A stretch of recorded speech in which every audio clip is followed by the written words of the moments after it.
Well, good morning, everybody. This is PrepperCon Radio, of course, with Scott and the prepared guy over here. How you doing? Good morning. I am doing well. Good morning, Salt Lake City.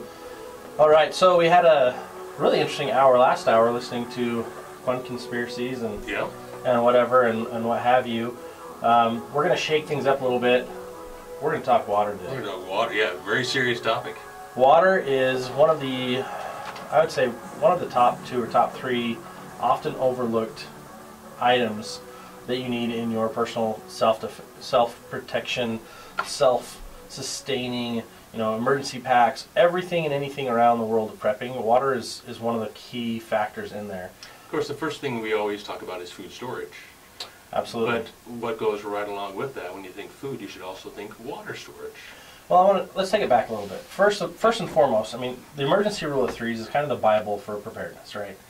The first rule of 3 is your brain can only handle about 3 minutes without air. Right. Your body can only handle about 3 hours without shelter. And I'm talking inclement weather, right. Rainstorms. More people die of exposure in the mountains than anything else. Hypothermia. Exactly. The third one, 3 days without water. And everybody seems to talk about food first. Food's great. Food keeps you from getting cranky. Water keeps you from dying. You can go 3 weeks without food. I don't recommend it. I've never tried it. I don't ever want to try it, but that's the data we have. Fasting on Sunday is hard enough, right? Yeah. Fasting on Sunday, for those of you who do it, amazing. For those of you who don't, give it a try. Even if you're just trying it for your survival purposes, it's challenging. But when it comes to water, I think that's one of the most overlooked things. As a realtor, I go through homes all the time. I'm showing homes to people, and I see food storage out the wazoo. Rarely, if ever, do I see somebody that has water storage. Yeah, absolutely right. And like when we spoke with Dan, Live Life Survival, we talked about, okay, one of the first priorities is get yourself some shelter. Second priority is find your water source. And, food can wait. Obviously, you can last 3 weeks. Yeah, you'll be hungry, you'll be hungry. But if you have your water source, you can concentrate on everything else after that. Absolutely, and it's also a huge mental strength, psychologically as well. Once you have water, that gives you a sense of peace. It gives you a sense of, oh, okay, I don't have to freak out anymore, because that worry is eliminated as soon as you have that. The other problem is what's in your water, so you got to make sure you're filtering it. That kind of leads us into our guest for the hour. We've got some really cool people coming in. They're a day one response. Let's see if we can turn the phones on here while we introduce them. Jason, Trisha, you guys there? We are. Awesome. Fantastic. This thing's working. That's good. So, how are you guys doing this morning? We're doing good. How are you? Thanks for hanging on hold for us for so long. Absolutely. No worries. Thanks for having us. Oh, our pleasure. So, Day One, just for those that are listening that have never heard of Day One was a sponsor. We met them at PrepperCon last year. They're one of our sponsors. They're awesome. I ended up buying, I want to say 6 of their water bags, and I'll let them explain it because they can explain it a lot better than I can. But for me, the reason I bought them was because it was so simple. When it comes to taking care of your water, the biggest challenges that I find in a survival situation are, portability and filtration, and they've solved both of those. And so, without me going too far into it, Jason, do you want to give us some background on that product? Well, actually, before we jump into the product, tell us about your company, because I think you guys have a really cool mission, and then it kind of tied into preparedness. And so I'm excited to have you guys on the air. I'm excited to have you here. I think Day One's really cool. So tell us about Day One first and foremost. Absolutely, and we're just as excited to participate this morning. Thanks again for all your help and support with PrepperCon. Excited to have been a part of it earlier this year and again next year. Yeah, really excited to continue the conversation with you and be on air this morning. So Day One Response was started a few years ago by my colleague Trisha, who's sitting next to me right now. She saw a need for innovation in the clean water space in terms of emergency response abroad. So most of what we had done until relatively recently was looking in the international scene in response to natural disasters and emergency response. And so there are a lot of different products abroad that are used in that space, in that context, for water purification. But not all of it is simple to use, is portable, and really just thinks of, or puts the user in mind in terms of that innovation, that design. And so that's where this kind of came into consideration. And so there's a product called the P&G Purifier of Water packet, and that was designed by Procter & Gamble a little over 10 years ago for their Children's Safe Drinking Water initiative. And the idea behind that is to bring clean water around the world to children in need in all types of different settings in developing countries. And if you look at that packet, that is a really great and innovative product that purifies water, pulls out the turbidity, pulls out the dirt, gets rid of kills the bacteria and the viruses, but there's still a better way to do it. There's a way to maximize that efficiency, that effectiveness of that PNG packet. And so that's where the water bag comes in hand. So this PNG packet, if I could interrupt for a second, this PNG packet, basically it's a chlorine, correct? It kills bacteria as well as, I guess, what you call a flocculant that settles out the impurities. Basically, you can use get cloudy water and make it clear. Right. So this can work on any type of non-salt water, regardless of the level of turbidity. The chlorine kills the bacteria and the viruses, and the flocculant will help strip out the sediment, the dirt, things like giardia and other cysts that are really dangerous but have an outer shell that's resistant to chlorine. And it'll bind all of those things together, making them so dense that it pushes it to the bottom of the water, really pulls it out, and turns your water from dirty, cloudy, turbid to crystal clear. Similar to like a commercial water system. Exactly. Okay. Exactly. It's like a water treatment plant. You know, the same chemicals used in our large municipalities are just held within this packet. Excellent. And then we took it a step further. Right. So by design, the water bag is meant to just increase the efficiency, the effectiveness, and really the all-around ease of use for the consumer, for the user. And in a lot of contexts around the world, there's often a water source, but that water source might be miles away from where that water is being used or consumed. And so in a lot of cases, the water is carried via different jugs, jerry cans, barrels, things like that are really inconvenient and difficult to move and just really cumbersome for the user. So the water bag, by design, has backpack straps that you can throw it on your bag. It holds 10 liters of water at a time, which is enough for a family for a day. And of course, it comes with enough packets to do that quite a few times over again. But by design, it holds and treats 10 liters at a time. And so the overall system is meant to be an all-in-one solution for the collection of water, the treatment of water, the transportation of water, the storage of water, and then, of course, the distribution and consumption of water.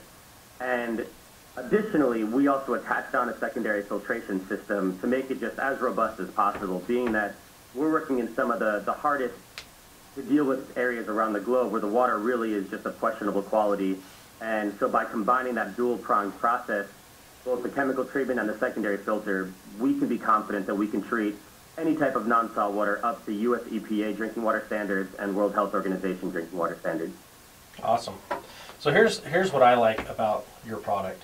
Now, you guys have explained all the technical mumbo jumbo. I'm going to call it mumbo jumbo because I'm not a technical guy. Shane over here, he'll go all day and he loves the numbers. He loves the tech stuff. Absolutely. I like, for me, water systems. The biggest challenge I find, because I camp a lot, I spend a lot of times outdoors, and oftentimes, especially living in Utah, it's high desert, so you don't have water real close. So you get water when you can. If you're hiking, there's a stream, load up. I love this product so much because, I mean, number one, it's got the two different processes for cleaning and purifying your water. But number three kind of turns into my number one, which is the portability. It's a backpack. It's got two straps. They're really, it's a rugged bag. It's not going to just fall apart. It's robust. And so when we go camping, like, for example, my mother-in-law's got some land we like to go to, we take that with us. There's a river not too far away, but I don't have to haul in, 15, 20 gallons of water. I can just go get it. And this is a method that I've always used when I'm backpacking or hiking is I take my water filter down to the stream and I bring a bladder along. I would fill up that bladder, take that bladder over to the campsite, and that's a gallon or two, and then dispense it from there. Well, and the other challenge is most water filters are not passive, meaning you've got to work on it. So I've got all these other hand filters that I've got to pump and pump and pump and pump and pump and pump, and everyone else might be like, well, I've just got a water bottle with a passive filter in it and I just fill that and walk off. I hate those because you've got to have a lot of suction to make them work. Right. And the standard water purification systems filters you've got with a hand pump, you could be there for a while, depending on, is it single action or double action as far as as the process goes. But this, it's like It's a gravity filter. it's gravity, and it's boom, boom, done. I open the bag up, scoop the water in, close the bag, walk off. Who was that? Trisha, was that your idea to design it that way? Yeah, I think you hit on a couple of points. Yeah, we tried to, I've done a lot of backpacking as well, and just try to say, how can we simplify this? So, we worked internationally, but we, I think, faced some of the same challenges here in the U.S. And being in remote areas. So, but yeah, try to make it as easy as possible and give the largest amount of quantity of water, for one go. And we I've taken it to Yosemite on a backpacking trip, and we saw the exact thing you just described. Went to the creek once, filled it up, brought it back to the campsite, and then had enough water for, to fill our water bottles, to cook dinner, to wash, the pots and pans. Then in the morning, make breakfast, fill up our water bottles again, and then you could stuff the day one water bag in your backpack and you're off. That's awesome. So we only had to go to the creek once, and so that's what we tried to look at is, can we make our lives and the lives of people, whether you're in Haiti or Nepal or in Utah or where we are in California, just a little bit simpler because water is so important. And I think a way to summarize it really well, and again, just expand on the fact that these are the same issues regardless of context. We participated in a conference in Washington, D.C. a couple of months ago, and there was a representative from the military talking about water purification, water treatment. And he was saying that in just about every context around the globe, there is a water source of some kind, whether that is a contaminated tap, pool water, or in some of the more remote areas and where the military works, there's some sort of stream or lake or whatever it is. And so they're looking for a solution that is not a lot of water bottles, because that's really heavy. It's not a very high-tech, expensive solution that requires a lot of money or a lot of technological knowledge or know-how. And so there are a lot of different contexts where people are looking for a low-tech or no-tech, lightweight, relatively inexpensive solution. And this really takes all of that into consideration. Whether you're working in a natural disaster, such as an earthquake in Nepal earlier this year, household level preparedness here in the U.S., or in terms of actual military deployment. They're all similar issues, they're all similar goals, and there really is often similar types of water sources, and that can be looked at and fixed through the similar solution. And we've looked at the water bag to be one that kind of spans that spectrum and works in all contexts. And I think those who are listening, if you're in front of your computer, you could go to dayoneresponse.com and take a look at the product so you can really better visualize what we're talking about. So before we bump into our commercial break, tell us a little bit about the special that you guys have going on right now. I saw in your email to me that there's going to be a promotion. Sure. So there are two that we can touch on quickly. For the holidays, we are promoting a water bag giveaway. So we have a social media contest that anybody that uses the hashtag waterbag giveaway, spelled exactly as it sounds, waterbag giveaway, one word, make sure to tag us, Day One Response, whether it's Twitter, Instagram, Facebook, and one participant will be chosen randomly for a free water bag. And then we have two more people that will receive a 12-pack of the P&G Purifier of Water that can be used either inclusive of the water bag or independently of that. So that's an exciting promotion we have going on, a contest. And then specifically for people listening today, we have a coupon, a discount code that we'd love for anybody to take advantage of today. That's KTALK. You're free to use that with or without the dash, KTALK. Anybody that uses that today will receive $5 off of a water bag, off of as many water bags as you'd like to purchase. And we do both provide and send water bags for individual preparedness that you can own and keep, or, which we can talk about a little bit more later, we also offer the ability to sponsor a water bag for humanitarian efforts with our implementing partners abroad. So if anybody goes on and sponsors a water bag, that water bag will go out in our next humanitarian deployment with a humanitarian organization partner. Fantastic. We're running into a break, so everybody hang on there. We'll be right back after these messages from our sponsors.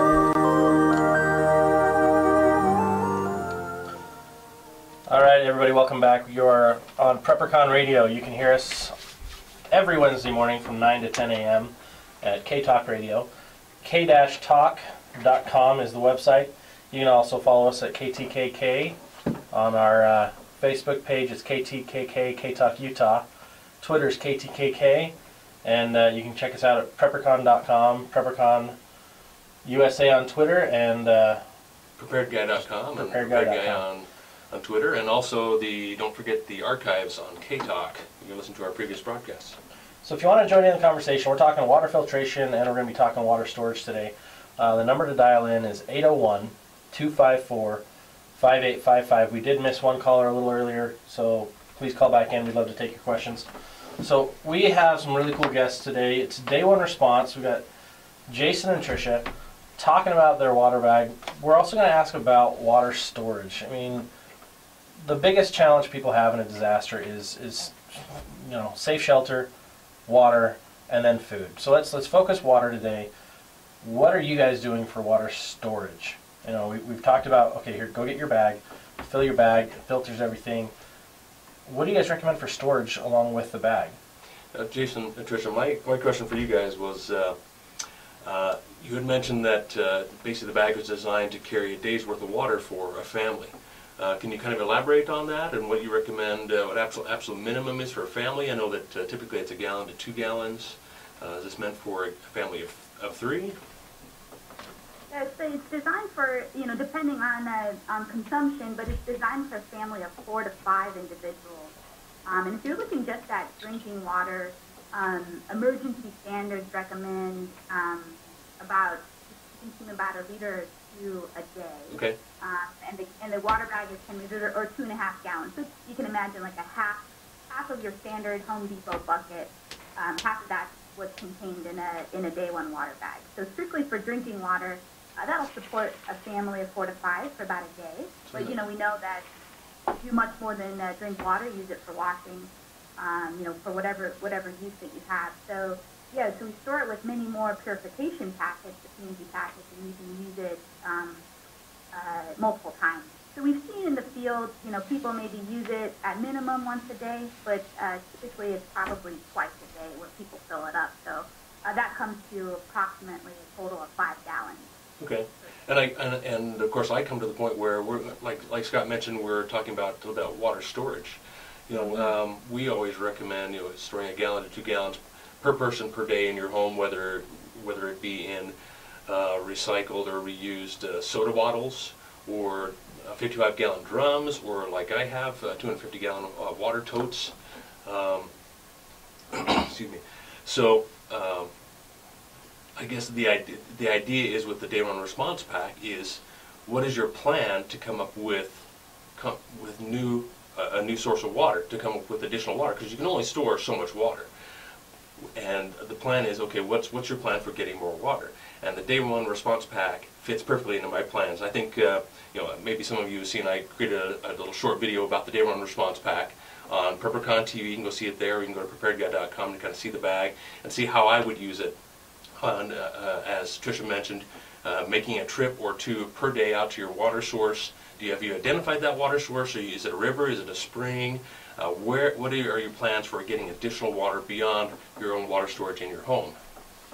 Right, and so I think something to keep in mind, and something that we're proud to showcase, is that we know that we're not the one solution for water. We know that there are a lot of other things that you might want to consider in terms of water storage, and where we fit is being a very complementary product to a lot of other things. And so, for instance, at PrepperCon earlier this year, thanks again, Scott, for inviting us, we met with one gentleman who runs a water storage company out of Utah, and he sells large drums. I think it was in the 200 to 300 gallon space, so pretty big drums.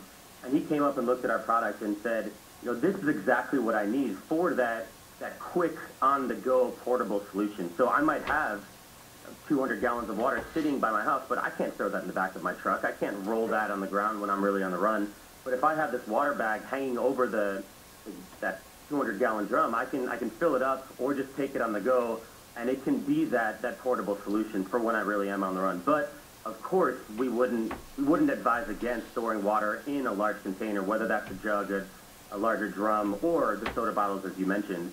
This is really a complementary product that helps with that context when you really don't know what's going to happen really in that emergency space when you might be on the run. And so it's really lightweight. It folds down and rolls up. You can throw it in a bug-out bag. You can throw it in your basement. You can throw it in the back of your trunk, really wherever you need it.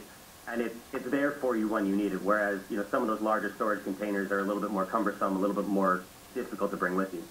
I've never actually tried to pack a 55-gallon water barrel in the back of the car, but I would imagine your gas mileage would go down pretty quickly. With all that weight. It would be quite a challenge. Thank you guys for being on today. Water is really the most important thing for long sustainability. I mean, you can't go long without it. Our bodies are made mostly of water, and when we're dehydrated, we see the effects pretty quickly. And when I was making this video, I got had some pretty interesting thoughts. It was a Sunday morning. It was nice and quiet. I was out by the river, and you know how when you're stressed, what relaxes you? The sound of water, right? The sound of a flowing stream or a waterfall. And I got to thinking, okay, why is that? And Scott just pointed it out. It's because we're mostly made of water. We have that connection to water. And so that's one of the things that hit me that morning. So you should go take a look at the video. But what I was going to say is also, Jason mentioned, is that you need to have multiple plans in place. And the day one bag fits perfectly in with, say, having a backpacking filter, having your 55-gallon drums or your soda bottles, or having multiple ways to purify and filter water and store water, because it's so critical and so important. You need to plan for it in many different aspects. Absolutely. Let's talk for a second about your experiences, like, for example, with Nepal. You guys send so many bags all over the world. Do you get to actually go out to some of these locations and do deliveries and help out on the ground? We definitely do. I mean, our core mission at Day One is not to be first responders, but really to work alongside the first responders, to work alongside AmeriCare, or World Vision, or even the LDS humanitarian charities. But we have the opportunity to travel. Myself and a couple of our colleagues went out to Nepal about a month after the earthquake. So first earthquake was in late April of this year. We flew in about a month after. And it's just really good to be part of this response effort for us as a company, just to learn. You always want to learn and be part of that, see what's going on, and then obviously is just to help and see how our solution can bring people out to the next, out of the first day to the next day and following through. And we had an opportunity to do distribution of our products to the village level, and again, I think it kind of goes with how water can really provide people hope and a sense of assurance that, okay, I can get through this really, really vulnerable, unexpected time period for them. And that was a great place to be, working alongside our partners there. And I think it's really great that we're able to really incorporate that into our core mission, being that in the humanitarian space, a lot of times there are products that are sent and just kind of left behind, and just hope for the best that an emergency manager in Kathmandu or elsewhere will take inventory, sort through, organize, but a lot of these places are rather hectic afterwards, and the more that we can participate and be a part of that conversation, be a part of that implementation, help with training, whatever kind of support we can provide, I think really helps with that overall mission for disaster recovery and just the road to development and all around, just creating a better and safer place in the aftermath of those disasters. Awesome. Yeah, it's interesting. In the world of preppers, everyone has probably heard at least one time, as a prepper, everyone's like, oh, well, if something bad happens, I'm coming to your house. Or someone will say, oh, if something happens, I'm just going to go find a prepper and steal their stuff. Well, the response that a prepper is always going to give is, over my dead body, you're going to get shot if you come to my house, blah, blah, blah, blah, blah. The reality, though, I find is everywhere I've lived, if there's a disaster, the first responders get there, the preppers get there, and they all have tools that they can work together to help people with. And I think it's one of the coolest things, and that's one of the things that draws me, tight with the prepper group is we are the community response. We are the people who are helping out, and it's tools like this, and we have to educate ourselves to find the right tools for ourselves, for what we can do, and for how we can help. that's why I love what you guys are doing. Your focus is first and foremost on helping people. You know, that's why we created PrepperCon. We wanted to help from the very core of society, which is the family. We wanted to start there. We wanted to start in the house, in the family, to help people get better prepared. Because as we create prepared families, that creates prepared communities. Now, there's no 100% fail-safe guarantee that whatever you're doing is going to prepare you for everything. But the more you get prepared, the more you pay attention to what's going on, the more you learn about the different opportunities that are available to be better prepared, you know, the safer you're going to be, but also the more help you're going to be in a community. I mean, when I was in Florida in 1998, we had a crazy tornado, still considered the deadliest tornado in the history of Florida, happened in the middle of the night. And thankfully, it just destroyed everything. Didn't take too many lives, but it destroyed everything. But water systems were still intact. You know, we still had access to everything we needed to. You could still find roads to get through to get to food sources. It wasn't devastating to the scope of, you know, an earthquake like in Nepal, where homes are leveled, communities are leveled, you know, and so you have access to those things. I love having, for example, you guys. This water bag, the reason I have it in my supplies is because it is so quick and handy. I can grab it and go. You know, I'm a big proponent of stay home in a disaster as best you can unless it's no longer safe, and then move. That's the bug out mindset or bug out mentality. But I shelter in place first, which is what I'm going to always recommend to everyone that I talk to. Find a way to shelter in place. If you've got a good, strong community of preppers around you, you never have to leave. You know, well, you should never have to leave. Yeah. But if you can't stay, have a system or have a solution so you can take it on the road. Take whatever you need to go and go. That's why I love these bags. I mean, I use them practically for camping. But in a response situation, I can take those over to my neighbor's house. I can take those over, you know, wherever it needs to be. I can drive across town or hike across town, whatever I need to do to help. Now, my question for you, Trisha and Jason, is the filter that you've got on this water bag. It's basically an MSR, and I guess it's called a hollow fiber technology filter, which I know is also employed without the use of the P&G packet, without the flocculant, without the chlorine additive. So my take is, and my understanding is that here, you know, in the mountains where we have clear running water, that it can be used without that packet. What's your feeling on that? So yeah, so the filter we have as the secondary part of our treatment is the MSR filter. And how we really approach it is, you know, the way we designed it and for emergency use is knowing that you don't really know what kind of water, what type of water you're going to go into come across. What your source water is. Like you said, it could be a pristine looking stream in the mountains.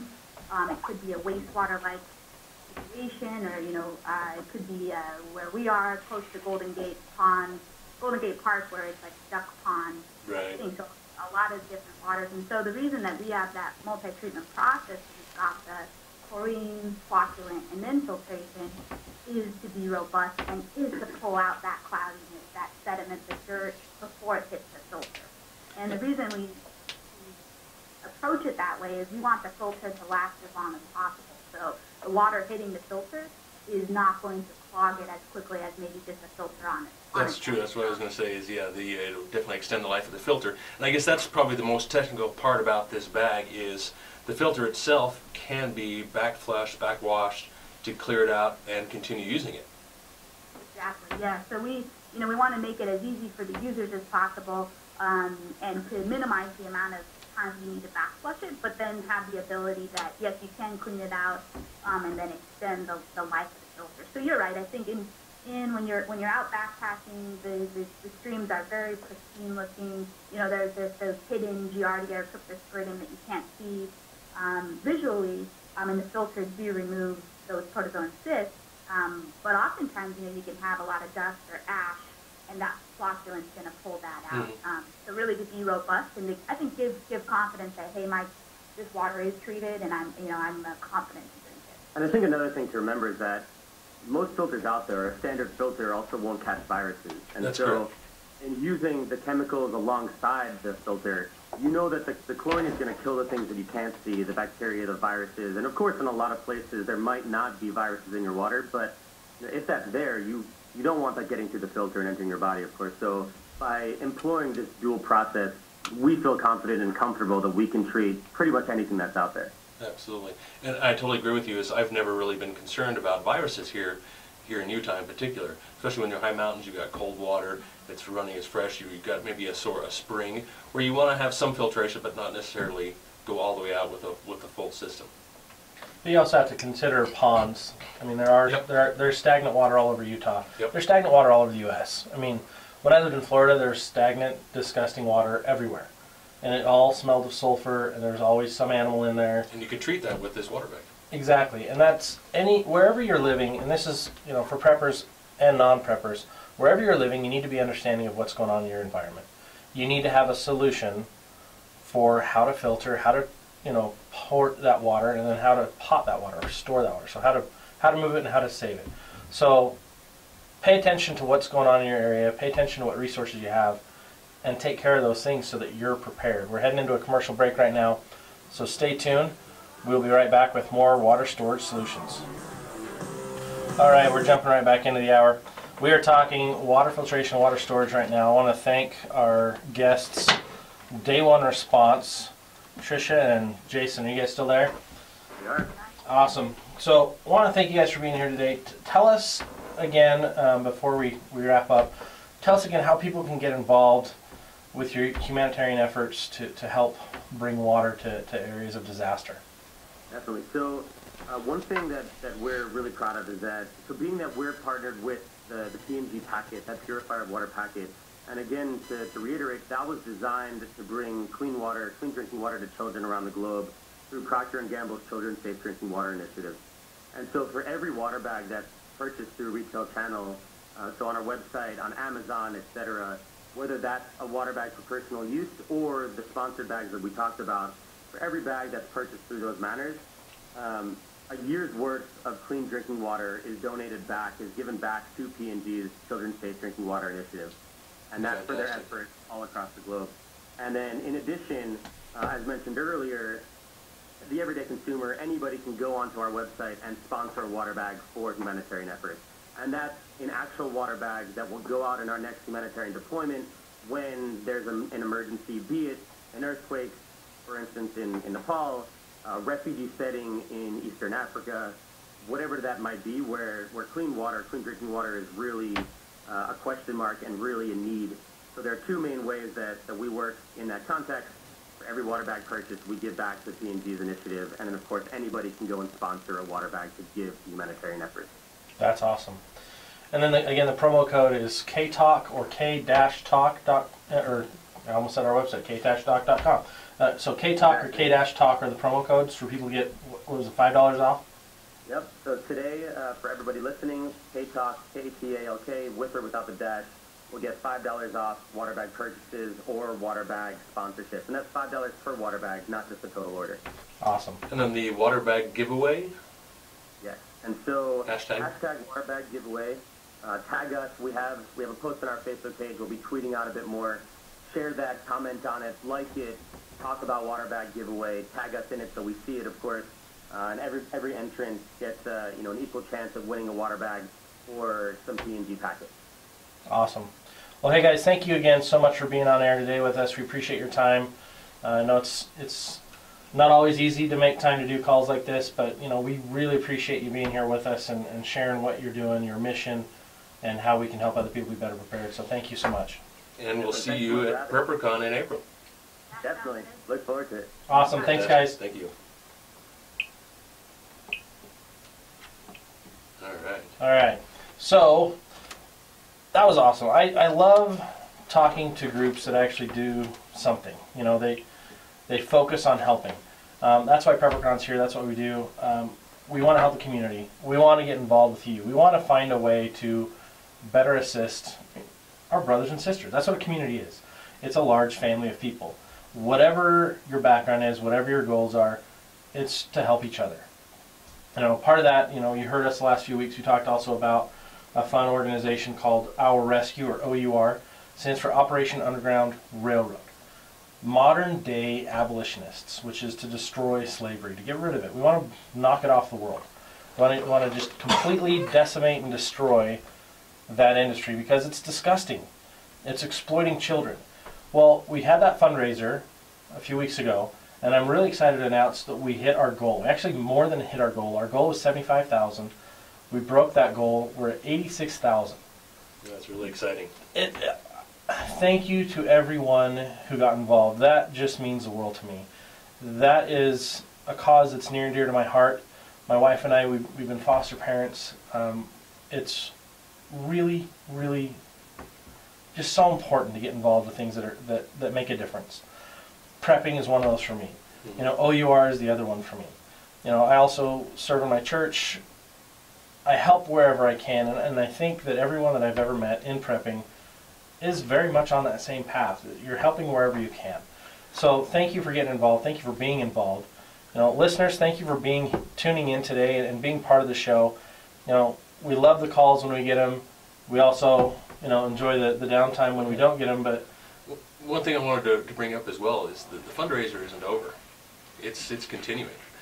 So feel free to jump on OURrescue.com and continue to donate, buy T-shirts.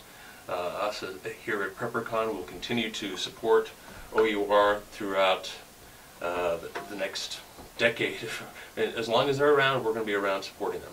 Absolutely. You know, the fun thing about being a prepper is you get to see and do a lot of really cool things. And next week is Christmas. You know, Christmas is a fun holiday. It's a great time to spend time with family, to focus on the things that are most important. Oftentimes we forget and we focus on the things that are most expensive, you know, with our gift giving. Next week we're going to talk a little bit about last minute gifts for preppers, stocking stuffers. The cool stuff that won't always get you the, holy cow, thanks mom and dad. Or the, what is this? Yeah, you might get the, what is this? But we're going to talk fun stuff about that. I love getting stocking stuffers. I think for me this year, we're actually donating all of our Christmas gift money. We donated it to OUR. The rest of Christmas is just stocking stuffers for us. And I love it because I'll get like an orange or a little loaf of bread. Right. Santa's really Chocolate good to me. orange. You know, some chocolates, some M&Ms, and then cool little survival gadgets. And, yep. you know, everything from credit card knives and you know, just the credit card tools in general. I mean, we'll talk about some of those things. We'll talk about some of the other fun stuff, but you know, start thinking about what you guys think should be in that list too, because we're gonna open the airwaves next week. We want to hear what you have. And we'll probably tell you about where you can get these things as well. And you know, the thing that we are breaking the cardinal rule of prepping. If you're a prepper, you don't talk about prepping. You don't talk about your preps. I completely disagree with that. I mean, to an extent as well. If you're not talking about prepping, you're not waking up your neighbors. You're not helping out your neighbors. And as Scott mentioned earlier, is as a community is how we're going to survive, is how we're going to get along. Doing it by yourself as a lone wolf out in the wilderness, that is just not a viable option for most people. So that's why we talk about prepping. That's why we break that rule. And I even read an article this morning that says, you know, what happens when you talk about prepping? You know, and here's the 7 ways that you can you can cover up your tracks. And I just don't necessarily agree with that. I mean, there's obviously an aspect where you have to not tell everybody about everything you have, but you need to talk about prepping. Yeah, the first rule of prepping isn't to not talk about prepping anymore. That's the way it was, and that's the way media's kind of pushed it. They've also said that preppers are crazy. The reality is that preppers are some of the smartest people I know. You know, I love preppers. I love you guys that are listening, paying attention to what we're talking about. You guys are the difference makers. Shane and I, we're here to help encourage those conversations, to help encourage solutions, to help people be more prepared. But the reality of it all is this is fun for us. This is what we love. This is what we're passionate about. You know, we each have our regular day jobs, but we take time out of the week, every week, to do this because this is important. This gives our lives greater meaning, greater purpose than to just sit around and Watch the tube. Watch the tube. sports. You know, so my challenge to you guys, if you're listening, do something productive for your family this week. Get involved with your emergency preparedness. Maybe pull a little money out of the Christmas fund and get some water filtration, get some water storage, get some food storage, get some tools, so that you're better prepared, and then go learn how to use them. And you know, that's what I do every Christmas and have for quite a while, is that now that I'm pulling money out, but my gifts, specifically from me, of course the kids like their electronics, they like, you know, their Legos, and I love Legos as well, but I make sure to give my kids things that will prepare them, not just in an emergency. I mean, it's kind of lame to get food storage for Christmas, right? It's kind of lame to get... Depends on the food, I guess. Well, yes, but you know what I mean. It sits, it goes into the storage room, it sits there, you don't have any fun with it. But I've got some fun stuff for my kids for Christmas that they're going to enjoy every single day, that they can use every day. And I'm kind of the everyday preparedness guy. I'm not just the emergency preparedness guy. I'm the everyday preparedness guy. And that's where I love the EDC topic, which is going to be a big theme, a big part about our gift list for next week. And I like to give things that are used and abused and worn out and used up. Something you use every single day. And that's what we're going to be talking about a lot next week. Absolutely. You know, it's fun. All these things, it's just fun. The other fun thing is getting involved in groups and getting involved in communities that are doing the same thing. If you're looking for friends that you can talk to about prepping, Facebook has a ton of them. Pinterest has so many fun resources. Actually, one of the second or third most popular topic on Pinterest is emergency preparedness. Mm-hmm. You know, there are so many resources, and it actually connects to all these different great resources.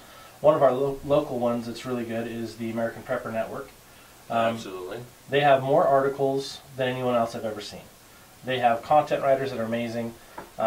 There's also local groups, like up in Ogden, there's a group called the Urban Survivalists, and they teach self-defense, situational awareness, as well as practical everyday skills.